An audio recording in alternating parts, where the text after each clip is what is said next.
हार्दिक बधाई एवं शुभकामनाएं। हम लोगों के बीच में हम लोगों के मार्गदर्शक आदरणीय गणेश सिंह जी का आगमन हो चुका है और संयोग की बात है कि इस गुरु पूर्णिमा के शुभ अवसर पर संस्थान के प्रबंधक अजीत सिंह जी का आज जन्मदिन भी है, तो दोनों कार्यक्रम एक साथ मनाया जाएगा। हम चाहेंगे कि हम लोगों के मार्गदर्शक आदरणीय गणेश सिंह जी आप लोगों को और इस कार्यक्रम के बारे में और गुरु पूर्णिमा की महत्ता के बारे में कुछ प्रकाश डालेंगे। आप लोग शांतिपूर्वक सुनेंगे। आदरणीय गुरुदेव।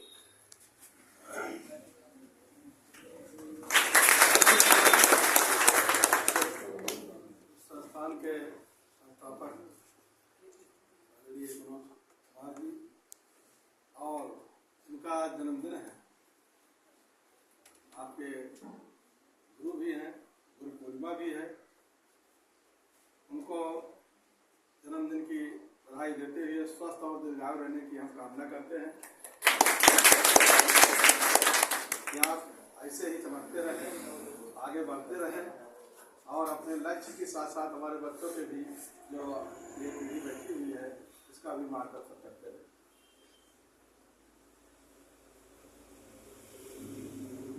गुरु पूर्णिमा आप लोग जानते हैं कि कबीर से बढ़कर कोई नहीं कहा। गुरु गोविंद दो खड़े काके लागो पाए, बल हारी गुरु आप लोग गोविंद भी बताए। किसी चीज को जानने में गुरु की अहम भूमिका होती है और गुरु भी एक काम करता है। इतने बच्चे अगर हैं तो जो गुरु को जितना फॉलो करता है, जितना उसका अनुकरण करता है, वो उतना ही आगे जाता है। क्षमता भी हर एक शिष्य की होती है। जब विश्वामित्र जी राम को लेकर अयोध्या से आए और रास्ते में शाम हो गई और उसी समय तारका नामक राक्षसी का तांडव भी वहां हुआ करता था, तो पहले गुरु जी ने कहा कि यही वो स्थान है जहां पर वो निशाचरी रहती है। सामना हुआ, राम ने जितना गुरु वशिष्ठ ने दिया था उनको शिक्षा दीक्षा उसका बाखूबी प्रयोग किया, बड़ी कुशलता से प्रयोग करके उसका संहार किया। तब गुरु विश्वास जी समझ गए ये क्षमतावान व्यक्ति है, इसके अंदर वो ज्ञान की लेने की क्षमता है। हर शिष्य को इसे एक फ्रिक्वेंसी होती है कि हाँ कि हमारी फ्रिक्वेंसी किस उस पर चल रही है, आप किस पे चल रही है। हम जो यहाँ से भेज रहे हैं वो आपके उस पे आ रहा है, कवर कर रही है वो फ्रिक्वेंसी की नहीं कर पा रही, वहां से टैली कर रही नहीं कर रही। तो ठीक वही बात हुई और उसके बाद में वो सारे अस्त्र उनको प्रदान किए गुरु ने। जो माना कि वो भगवान राम थे, बहुत ही शक्तिशाली थे, लेकिन वो मर्यादित थे, केवल मानव रूप में कर रहे थे और सब कुछ महत्ता गुरुओं को भी दिया। जहां जहां गए गुरु विश्वामित्र जी ने क्या किया कि अपनी सारी विद्याएं, जो भी सच रिसर्च, गुरु सर्च भी करता है, गुरु रिसर्च भी करवाता है, उन सबको लेकर के और कहा कि यह राम सर्वथा योग्य है। और चूंकि एक ऋषि का धर्म होता था, उन दुष्टों को मार सकते थे विश्वामित्र भी, वशिष्ठ भी, लेकिन जैसे हम लोग कोई दुष्ट आ जाए तो उसको तो मार सकते हैं लेकिन मारते नहीं हैं, क्योंकि मारने वाला काम हमारा नहीं है। उसके लिए प्रशासन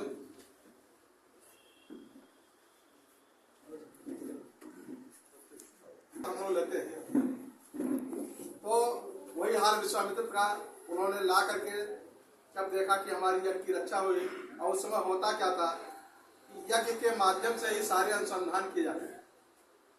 जितने भी अस्त्र शस्त्र, जितनी भी विद्याएं होती थी, उनका एक काम होता था कि यज्ञों के माध्यम से ऋषि मुनि सर्च करते, तपस्या करते थे और सर्च करके जब वो तैयार करते थे तब जो है जन कल्याण हेतु दुरुपयोग नहीं, जन कल्याण हेतु समाज का कल्याण कितना होगा, आध्यात्मिकता की क्या कितना विकास होगा, वो उसके लिए उनको सौंपते थे जो उसके योग्य होते हैं, और वो काम उन्होंने किया। तो आज गुरु पूर्णिमा है और शायद बृहस्पतिवार भी है, उस दृष्टि से भी गुरुवार है आज। तो और एक दिन सहयोग जो आपके एकेडमी के गुरुवर है, उनका भी जन्मदिन है। तो एक बहुत बड़ा संगम है, और संगम जहाँ होता है वहाँ कुछ न कुछ पवित्रता होती है। संगम से ही कोई चीज निकलती है। कोई नई धारा अगर निकलनी होगी, कोई नई बात निकलनी होगी, तब दो तत्वों का संगम और गुरु शिष्य का अगर संगम होगा तो एक कोई तीसरी धारा बह के आएगी।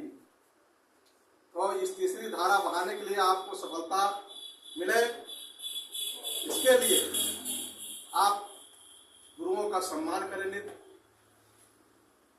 उनकी बुराई न दें। कभी कभी होता है कि गुरु जी अपना तो कुछ कह नहीं पाए और गुरु जी हमें कहा जाए, ऐसी बात नहीं है। गुरु और शिष्य दो लोग थे। गुरु भी कहा चलो, गुरु जी ने कहा कि हम मछली खाएंगे, शिष्य ने कहा कि हम आपकी नकल करेंगे, आपको उन्होंने कहा हम भी खाएंगे।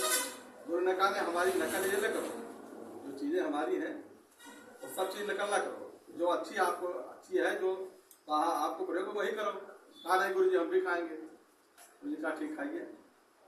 सुबह गुरु जी ने जब किया, उल्लादतन किया, उसके बाद में सारी मछलियों को जो है जिंदा उगल दिया। शिष्य से कहा कि अब तुम भी करो। शिष्य के अंदर क्षमता का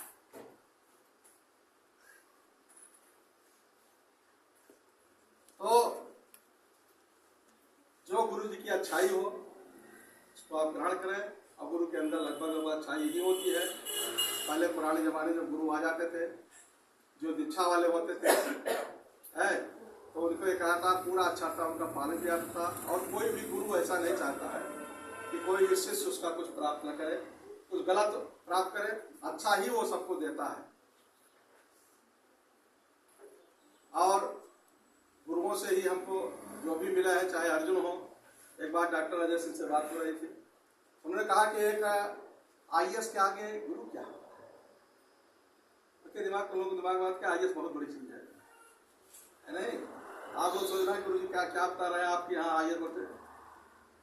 देखो मार्गदर्शक जो प्रोफेसर होता है, जो उनके गाइड है दिव्य विकास देव कीर्ति जी भी हैं, वो IAS छोड़ के आए हैं, वो गुरु बने हैं। तो उन्होंने कहा कि हमसे बात हो रही थी, उन्होंने कहा कि गुरु क्या होता है, IAS तो रहता है, इतना क्षमतावान होता है, वो सेलेक्ट हो जाता है, गुरु वही रह जाता है। हमने कहा यही तो खास बात है, गंगा जी वही है। नहाए लोग तर करके उसमें चले गए, कहाँ जाएंगे तो पता नहीं। फिलहाल एक बार स्वयंवर चल रहा था, आप लोग सब जानते हैं, सुने भी होंगे, कथाओं में भी है कि जब द्रौपदी स्वयंवर द्रौपद राज ने रखा था तो उसमें कहा था नीचे देख करके मछली के आंख को भेदन करना है। ये भी थे। और ये हुआ कि मामला झगड़े तक पहुंच गया, कारण भी आया और विवाद कुछ होने की स्थिति आई। तो जब तक कर्ण ने अपना धनुष संभाला कि हम बाण छोड़े इनके ऊपर, तब तक अर्जुन ने इधर से बाण चला दिया और उनकी जो है प्रत्यंचा को काटा। 3 बार चढ़ाए और 3 बार काटे। तो फिर ये हुआ कि नहीं चलो छोड़ो, यहाँ वो बात नहीं करना है। तब कर्ण ने कहा, ये नहीं कहा अर्जुन तो बहुत महान हो, कहा मैं उस गुरु को प्रणाम करता हूं जो इस लायक आपको किया है, जिसने इसको शिक्षा दिया है कि मैं प्रत्यंचा सब जब तक संभालता हूं तब तक मेरी प्रत्यंचा ही काट देता है, जब तक मैं बाण चला जाता हूं उसके पहले काट देता है। तो यह कुशलता आपके अंदर वो गुरु देता है। जो भी अकादमी से मिले उसका आप लोग लेके जाएं। आप बहुत मेहनत करते हैं गुरुदेव। और मनोज भाई भी समावेशी जिसको कहा जाता है, समावेशी व्यक्तित्व के व्यक्ति हमारे साथ कई यात्राओं में रहते हैं और हम लोग वैसे भी स्टाफ में हैं, बातचीत भी होती है। कोई भी चीज बहुत पूर्णता में समझते हैं, वही चीज हमें लगता है कि आपको भी बताते होंगे।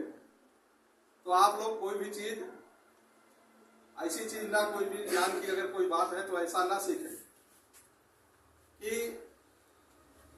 आधा हाथ के बारे में आप जानते हैं, सिर के बारे में जानते हैं, पैर के बारे में जानते हैं, ऐसा कीजिए कि आप संश्लेषण भी कीजिए और विश्लेषण भी कीजिए। कोई भी परीक्षा आपको अगर निकालनी है तो आप एक खिलौने के जैसे पुर्जा उसको अलग कर दीजिए और उसके बाद फिर उसको बांधने की कला जिस दिन आपकी आ जाएगी उस दिन आपको कोई सफल होने से किसी भी परीक्षा में आपको रोक नहीं सकता।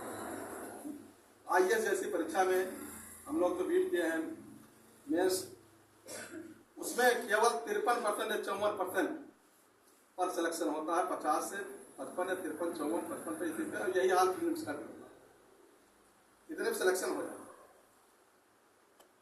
लेकिन वो 50 वो जो 150 प्रश्न आते हैं, अब तो मैं नहीं जानता कितना आता है, जो आते हैं तो वो हमें लगता है कि एग्जामिनर साल भर प्रश्न ही बनाता है और कुछ नहीं करता, सब कुछ वही होता है, सिर्फ शब्दों का शब्द जाल होता है और वो भी प्रशासनिक क्षमता की मांग होती है। जब आप DM हो जाएंगे, कोई सी समस्या आपने कहा, कोई ऐसा चीज आ गया आपके सामने, आप उसका एनालिसिस करेंगे, विश्लेषण करना चाहेंगे, तो आप जब तक सब नियम कानून हर तरफ से आप नहीं जानते हैं उसको, चाहे इतिहास भूगोल जितने भी ज्ञान आपके विषय के लिए रखे गए हैं उन सबको अगर आप नहीं जानते हैं तो शायद निर्णय आप ना ले पाओ।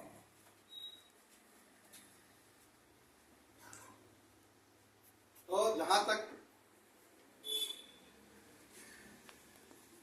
गुरु जितने भी स्टेप पे आपको मिले होंगे, आपने सबको देखा होगा कि जो लड़के उनको फॉलो करते हैं, उनका अनुसरण करते हैं, उनके प्रिय हो जाते हैं, ये सब होते हैं। लेकिन जो उनकी बात सारे शिष्यों में अर्जुन ही क्यों किए? ऐसे सब लोग थे, 5 इधर थे, इधर पूरा कौरव थे, सब लोग, लेकिन कुछ ही हो पाते। तो उसका कारण वही है कि जो गुरु को पूरी मेहनत दिया। एक बार बता दिया जाए कि कोई भी शॉर्टकट तरीका ना कंपटीशन में है और तो और भी नहीं है। हम लोग जब तक किताबों में भ्रमण करते थे, किताब का क्वेश्चन प्रश्न यहाँ से आया, यहाँ से आया, ये फला किताब में आया, वहाँ से ढूंढ कर प्रश्न खोजे जाते थे, फिर अगले एग्जाम की तैयारी की जाती थी। आज सब आपको ऑनलाइन मिला हुआ है सब चीज, काफी चीजें ऑनलाइनों में भी बहुत समझ के पढ़ने की जरूरत होती है। अभी वो जिसके पहले मनोज भाई ने बुलाया था, जो आज वो जो है टैक्स अफसर आए थे, उन्होंने बहुत बढ़िया बात कही। उन्होंने कहा था कि किताब पढ़ना सीखिए, किताब से ज्यादातर चीजें आप एक चीज होते हैं, एक अलंकार अगर पढ़ रहे हैं तो साथ में 2-4 उसके साथ और दिखाई पड़ जाए, 2-4 लाइनें आगे पीछे की भी निगाह पड़ जाती है। तो कभी प्रश्न यहाँ से बनते हैं, कभी आगे पीछे वाले भूल जाते हैं, और मोबाइल में वही जो आप बोले हैं वही प्रश्न का उत्तर देकर वो बदल जाता है। शब्दावली पर आप ध्यान दें, कोई भी शब्द आ रहा है, हम लोग भी साइंस बैकग्राउंड इंटर के छात्र थे, इलाहाबाद यूनिवर्सिटी में गए, ग्रेजुएशन किए, उसके बाद लगा कि सामाजिक विषयों के बारे में कोई जानकारी नहीं है, उस शब्द के बारे में वही नहीं है, तो हम लोग 6 की किताब खरीदे NCERT और 6 से 12 तक की सारे विषयों का अध्ययन करना पड़ा। और सारे विषयों का अध्ययन करने के बाद तब एक समझ विकसित होती है आपको। गुरुजी जो इतना पढ़ा देते हैं उतना तो ठीक है, वो निष्कर्ष पढ़ाएंगे, आपको निचोड़ पढ़ाएंगे, क्योंकि पूरी किताब तो बांटेंगे नहीं, लेकिन आपका भी धर्म है कि यहाँ पर जाकर के जितनी बार आप अभ्यास कर लेंगे उतनी ही बार आप समझे उतने आप आगे निरंतर बढ़ रहे हैं। 80 तक तो आप पहुंच जाएंगे, ठीक है। जैसे 80 से 85 तक आपको मार्क लाने होंगे, तो उस 5 मार्क को प्राप्त करने के लिए आपको हो सकता है 5 साल, 6 साल, 7 साल, 4 साल, 3 साल, जितने जल्दी आप उसमें वो मिलकर वो आपको वही 5 अंक आपको सिलेक्शन दिलाएगा। 70-80 सब पहुंच जाएंगे, 72 तक पहुंच जाएंगे, 80 पहुंचेगा। 80 के बाद जब आप पढ़ेंगे तब वो किस में पढ़ेंगे, किस गति से आप पढ़ेंगे, वो आप जानिएगा। अगर थोड़ा बहुत दे रहे हैं कंडीशन, और गुरु जी का मार्गदर्शन मिल रहा है, मनोज भाई ये तो नई चीजें आपको करते हैं। और हम आपको बताएं कि जो चीजें निकलती हैं पेपर भी पढ़ा कीजिए, क्योंकि विदेश संबंध भले ही वो कंपटीशन के आपके उसमें थोड़ा कम हो, लेकिन आपके नॉलेज को अपने थोड़ा सा अपने दिमाग को फैलाने के लिए, ब्रॉडर करने के लिए। देखिए समाज में कलाम साहब ने कहा था कि सपने जो है देखना चाहिए तो हमें बड़े देखने चाहिए। कारण भी है कि बड़े की आप कुछ तैयारी करेंगे, बड़े उत्सव की आप तैयारी करेंगे, तो तो उसके बाद में छोटा तो आप पार ही कर ले जाएंगे, इसके जो रहा है हो सकता है जहां आप जाना थे वो भी पार कर जाए, और करते भी हैं, ऐसा नहीं है। तो शब्द और जो भी आप पढ़े पूरा प्रसंग से पढ़े, प्रसंग याद रहते हैं, उसके साथ तो जुड़ी शब्दावली याद रहती है। बार बार अभ्यास करना। प्री का मतलब होता है विश्लेषण, और मेंस का हमेशा मतलब होता है संश्लेषण, और जब अंतिम परीक्षा आती है साक्षात्कार, तो ज्ञान की परीक्षा आपकी हो जाती है, लेकिन आपके व्यक्तित्व की परीक्षा होती है। आप ईमानदार हैं, आप असामाजिक हैं, आप सत्यवादी हैं, आप क्या हैं, आप कर्मठ हैं कि नहीं हैं, शब्द डालते ही आप काम चलाएंगे। शब्द जब भी आप कहीं जाते हैं तो कुछ लोग कहते हैं हमने तो वहाँ उसको बोल दिया था, ऐसा झूठा बोल दिया था, बुला के बेवकूफ चले आए, सारे प्रश्नों का उत्तर हमने दे दिया, लेकिन फिर होता है कि सिलेक्शन नहीं हुआ। कारण क्या? कारण यही है कि जो आपने बोला, और वहां पर जो एक पांचवा आदमी बैठा रहता है, वो समझता है कि ये कहाँ से बोल रहा है, अंदर से बोल रहा है कि बाहर से बोल रहा है कि बनावटी बोल रहा है। सेवाएं होती हैं, आप डॉक्टर बनने लायक हैं, डॉक्टर बनिए। आप प्रशासन में, पुलिस उसमें जाने लायक हैं, उसमें जाइए। हर आदमी की पर्सनालिटी अलग अलग होती है, लेकिन सामान्य शिक्षा सबको लेनी पड़ती है। और पेट जैसा आप लोगों के पास भी आ गया है कि उसको पास करना होता है। ये कॉमन परीक्षाएं अब लगभग सब चीज़ों में आ गई, तो उसके लिए गुरुहर भी है, पेपर है, और मैगजीन है, समाचार है। समाचार शायद रेडियो वाला नहीं, लेकिन शायद मोबाइल पे रेडियो वाला को समाचार आता होगा। वो पूरा डिस्कस होता है, जो 9 का समाचार होता है, ये पूरा डिस्कस होता है। टीवी वाला समाचार तो बार बार एक ही समाचार इधर उधर नहीं, लेकिन राष्ट्रीय महत्व खबरें उसमें आती हैं। पेपर जरूर पढ़ें। हम लोग एक हिंदुस्तान की पेपर आता था, उसमें एक कोई दिन था बुधवार को, कब आता था तो साइंस और टेक आता था, उसमें एक पूरा पेज होता था। हम और साइंस टेक नहीं पढ़ पाए, जल्दी में IAS की परीक्षा थी, तो हम उसको पेपर को पढ़ते थे तो काट के रख लेते थे, और काट करके रख लिया तो उसमें जितनी भी टेक्नोलॉजी वाली जितनी चीज़ें 10 प्रश्न पूछे गए, और संयोग से 8 प्रश्न 7 प्रश्न उसमें आए, और उसमें लिखा भी, और नंबर भी हमको भरपूर मिला। पारंपरिक विषय में नंबर उतना नहीं मिला, लेकिन उसमें नंबर बहुत जबरदस्त मिला। हाँ, अच्छी परीक्षा के लिए है भैया कि आप लोगों को कि अपने तरफ से कसर ना छोड़िए। कहीं भी अपने तरफ से अगर कमजोरी है तो वहाँ आपको करेगी, वो आपको जवाबदेह बनाएगी, उसी वही सड़क। और शॉर्टकट तो बिल्कुल नहीं। एग्जाम आ जाए तो अपना 10 दिन में कुछ ऐसा भी बना लीजिए कि आपको पॉइंट वाइज बहुत महत्वपूर्ण चीज़ें आप कर लीजिए।